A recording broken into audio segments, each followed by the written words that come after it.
की। जयकारा कमजोर था, दोनों हाथ उठाकर जयघोष करेंगे। भारत माता की, हिंदू धर्म की, हिंदू राष्ट्र की। धर्म सत्ता के सिंहासन पर विराजमान संत वृंद के चरणों में नमन करता हूं। बजरंग दल के बजरंगियों, मेरे नौजवान दोस्तों और बहनों, आज सूर्य संचलन निम्बाड़ा की धरती पर तय था। संचलन के बाद सभा होनी थी।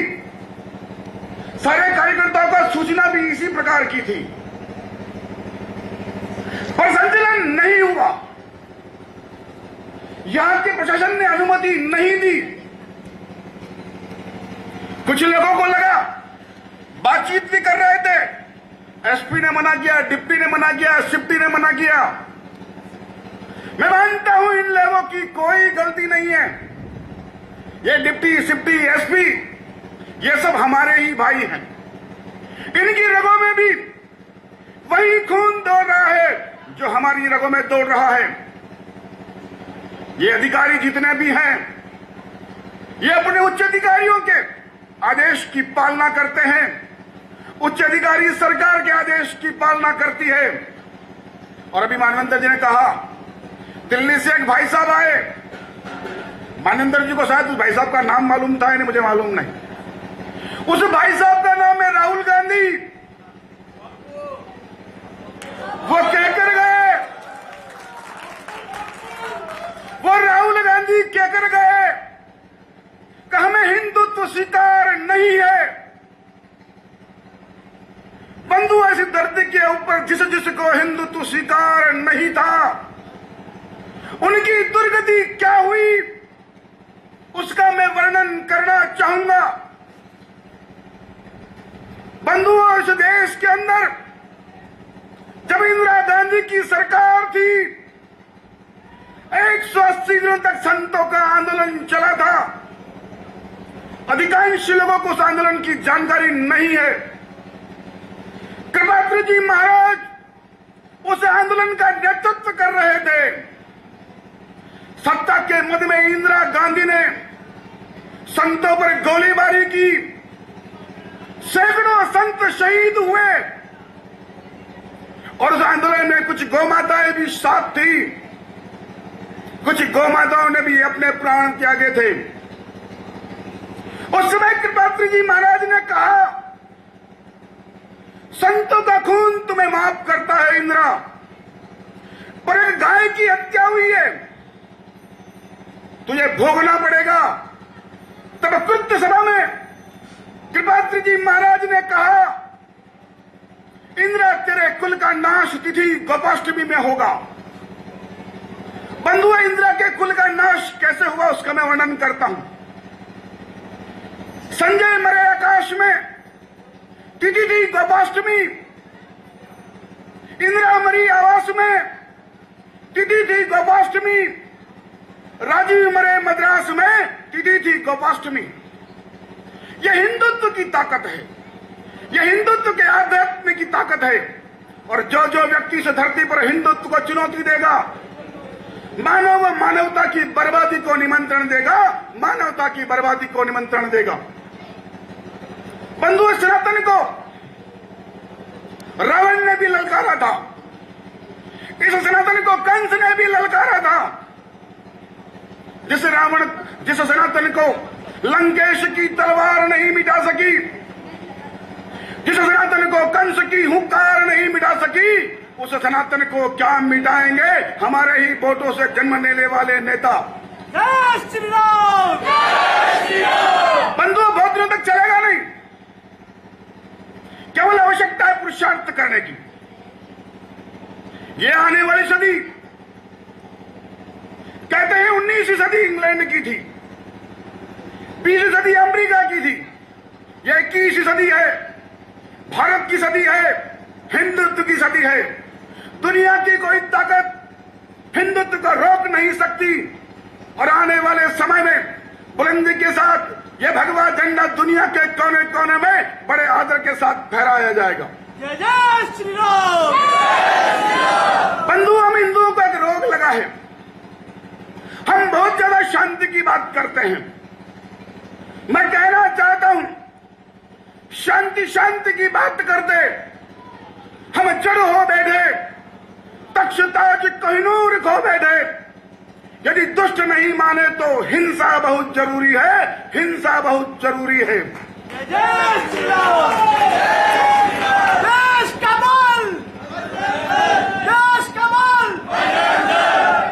पर मत भूलो हम बरवानल बन तपते हैं, बर्फीली परतों में भी लपटों वाले वैश्य पनपते हैं। अब सब बता दूं, हर हिंसक नहर मोड़ दी जाएगी, जो उपवन से घात करे वो शाख तोड़ दी जाएगी। मां भारती पर उठी हर आंख फोड़ दी जाएगी। जय श्री राम, जय श्री राम। हर बच्चा प्रतिशोध लेगा हिंदू के अपमान का। कहो गर्व से हम हिंदू हैं, हिंदुस्तान। घर से हम हिंदू हैं, हिंदुस्तान।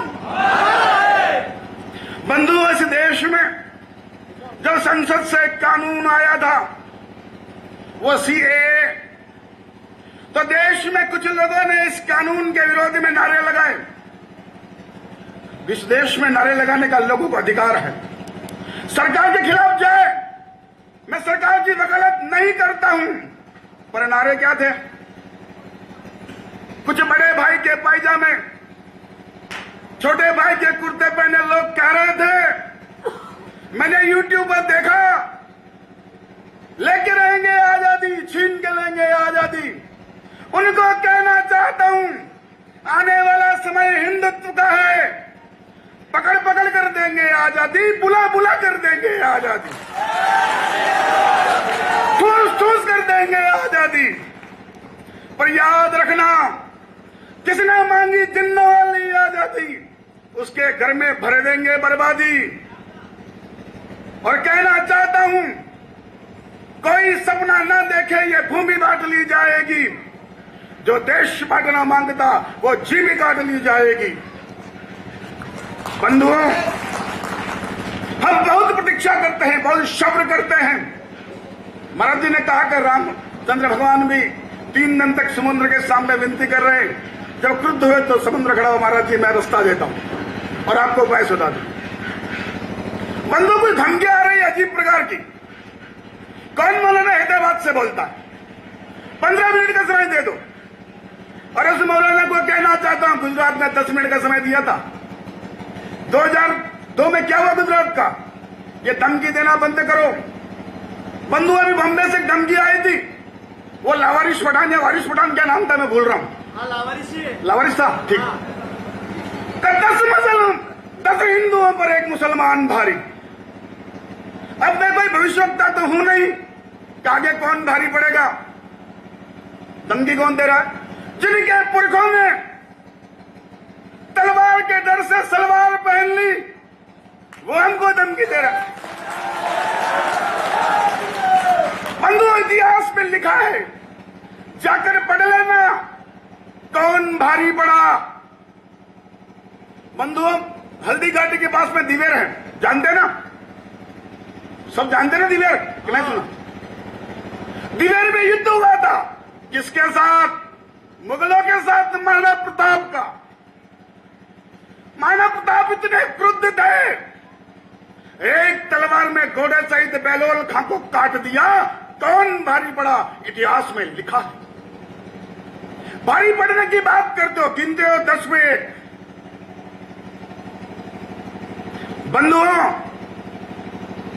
एक युद्ध हुआ था जिसमें 10 लाख का लश्कर था मुगलों का। उस युद्ध का नाम था चमकौर का युद्ध। 40 गुरुबंदे थे, केवल 40 गुरुबंदे लड़े थे 10 लाख के लश्कर से। और तब कहलाया 1.25 लाख से एक बारी, तभी खालसा पंथ कहलाए। तुम 10 की बात करते हो, हम तो 10 लाख से 40 लड़े। बहुत दिन तक चलेगा नहीं। ये जो प्रशासन के लोग आज खड़े हैं, अगर ये शोभा यात्रा बाहर निकल जाए तो डंडे पड़ जाएंगे। इनकी कोई गलती नहीं है, केवल सत्ता पर बैठे जो लोग हैं उनको गाड़ फेंकने की आवश्यकता है।